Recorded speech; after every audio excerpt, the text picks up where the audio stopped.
अब अमेरिकी fighter jet की एक तस्वीर दिखाते हैं, क्योंकि कुवैत में अब लड़ाकू विमान गिरा है। प्रगति, इस वक्त ये एक और बड़ी खबर आ रही है, जहां अमेरिकी फाइटर जेट्स की तस्वीर, क्योंकि ये साफ है कि किस तरीके से अमेरिकी फाइटर जेट्स को भी टारगेट किया जा रहा है। प्रगति, तो कुवैत में ये लड़ाकू विमान गिरा था और इससे जुड़ी तस्वीर भी आपको दिखाते हैं। अमेरिकी फाइटर जेट की तस्वीर, आपको याद होगा कल एक और तस्वीर हमने आपको दिखाई थी। हालांकि इराक की तरफ से कोई बयान सामने नहीं आ रहा था, लेकिन तस्वीरों को देखकर यह समझा जा सकता था कि वो F-15 फाइटर जेट की तस्वीरें थी, जहां से इजेक्ट भी पायलट ने किया। अब ये तस्वीर देखिए, कुवैत में लड़ाकू विमान गिरा है और विमान की हालत क्या दिखाई दे रही है, मलबा बिखरा हुआ नजर आ रहा है। फाइटर जेट की, अमेरिकी फाइटर जेट की ये तस्वीरें आपके सामने हैं, लड़ाकू विमान। रिस्पॉन्स, क्योंकि ये भी एक बड़ा सवाल और क्वेश्चन किया गया मेस्टन सर कि कैसे ड्रोन्स के जरिए फाइटर जेट्स को क्रैश कर दिया गया। Short response sir.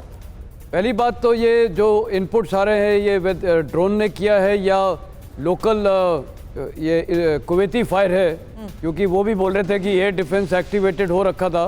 तो ये अभी जो अमेरिकन मीडिया तो ये बता रहा है, कुवैती मीडिया भी यही बता रहा है, लेकिन अब ये ड्रोन वाला जो एंगल है ये तो ऑब्वियसली ईरान ही बताएगा। लेकिन अभी पता नहीं है कि ये ड्रोन से हुआ है। लेकिन कल भी जो गिरे थे, और वो बल्कि प्रेसिडेंट ट्रंप की ब्रीफिंग में भी यही था, ये जो 3 जहाज गिरे हैं F-15, ये सारे फ्रेंडली फायर से हुए हैं। लेकिन जो भी है, चाहे फ्रेंडली फायर हो, ये एक दिखाता है कि वहाँ एक ही कंट्री में, कुवैत में अमेरिकन ट्रुप्स डिप्लॉयड हैं, कुवैती ट्रुप्स डिप्लॉयड हैं, लेकिन कोऑर्डिनेशन नहीं था। और लड़ाई में कोऑर्डिनेशन बहुत ज़रूरी है।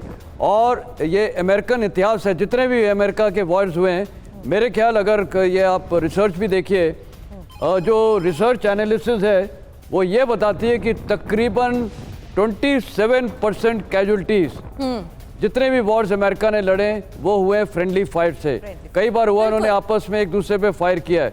और एज अ मिलिट्री मैन मैं बताना चाहूँगा कि कई बार हो जाता है, ये चीज़ें हो जाती हैं, क्योंकि आप एक ही इलाके में फायर कर रहे हो, दूसरी पलटन बगल में है। लेकिन सर F-15 फाइटर जेट जब गिरता है तो सवाल तो खड़े होते हैं, क्योंकि अमेरिका की तरफ से कई दावे किए जाते हैं। सर, इस पर आपका रिस्पांस लेंगे, लेकिन एक बड़ी खबर आ रही है, इराक के इरबिल में ईरान ने अटैक किया है। इरबिल एयरपोर्ट को टारगेट किया गया है। एयर डिफेंस ने इंटरसेप्ट की मिसाइलें, तो हवा में ही मिसाइलों को इंटरसेप्ट किया गया है। एयर डिफेंस सिस्टम एक्टिव है और इरबिल एयरपोर्ट की ये तस्वीर आपको दिखा रहे हैं। देखिए, इरबिल के भी अलग अलग इलाकों में ईरान की तरफ से अटैक किए गए हैं, चाहे यूएस एम्बेसीज की बात करें, और अब इरबिल एयरपोर्ट की ये तस्वीर जिसको टारगेट किया गया है, यहां पर भी अटैक हुआ है, मिसाइल दागी गई है, लेकिन एयर डिफेंस ने हवा में ही इंटरसेप्ट की है मिसाइल। 3 तस्वीरें एक साथ आपको दिखाते हैं, क्योंकि अलग अलग जगहों पर हुए हमलों के बाद ये तस्वीरें सामने आई है। एयर डिफेंस ने किस तरीके से इंटरसेप्ट करते हुए इरबिल में मिसाइल को इंटरसेप्ट करते हुए नष्ट किया, उसका दावा। वहीं दुबई में ईरानी ड्रोन अटैक की वो तस्वीर, जहां दावा यह किया जा रहा है कि यहां पर क्योंकि यूएस ऑफिसर्स मौजूद थे, इसीलिए इस इमारत को ड्रोन के जरिए हिट किया गया। वहीं तीसरी तस्वीर भी तेल अवीव से, जहां ईरान के लगातार मिसाइल अटैक जारी है।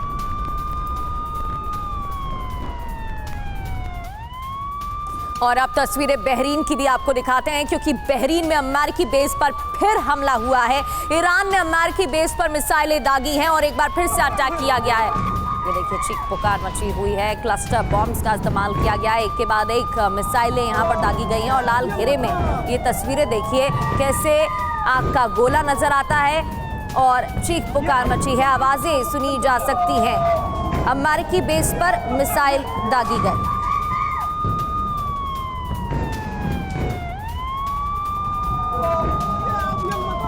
और अब एक बड़ी खबर है, कई सालों से खमेनी की जासूसी की जा रही थी।